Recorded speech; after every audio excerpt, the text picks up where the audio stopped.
കൊടുങ്കാറ്റ് പോലെ ഇപ്പോൾ ദാ എമ്പുരാൻ മുന്നേറുകയാണ്. അതുകൊണ്ട് തന്നെ ഇന്ന് നോക്കാൻ പോകുന്നത് എമ്പുരാൻ എന്ന ചിത്രത്തിൻ്റെ first day Kerala presale collection റിപ്പോർട്ടാണ്. വീഡിയോയിൽ മുൻപ് വീഡിയോ ലൈക്ക് ചെയ്യുക, ചാനൽ സബ്സ്ക്രൈബ് ചെയ്യാൻ വേണ്ടി ശ്രമിക്കുക. പൃഥ്വിരാജിൻ്റെ സംവിധാനത്തിൽ മോഹൻലാൽ, ടൊവിനോ തോമസ്, മഞ്ജു വാര്യർ എന്നൊക്കെ പ്രധാന കഥാപാത്രങ്ങളായി വരാൻ പോകുന്ന ചിത്രമാണ് എമ്പുരാൻ. എല്ലാ സിനിമാ പ്രേമികളും ഒരേപോലെ ചിത്രത്തിൻ്റെ ഓരോ അപ്ഡേഷനും അറിയാൻ വേണ്ടി ഏറെ ആകാംക്ഷയോടെ കാത്തിരിക്കുകയാണ്.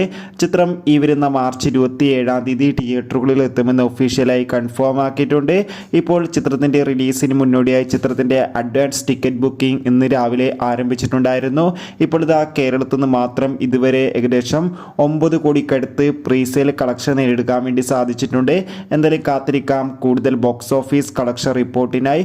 ലൂസിഫർ എന്ന ചിത്രത്തിന് വേണ്ടി കാത്തിരുന്ന അഭിപ്രായം തീർച്ചയായും കമൻറ്റ് ബോക്സിൽ രേഖപ്പെടുത്താൻ വേണ്ടി ശ്രമിക്കുക. അടുത്തൊരു വീഡിയോയിൽ കാണും വരെ ബൈ ബൈ.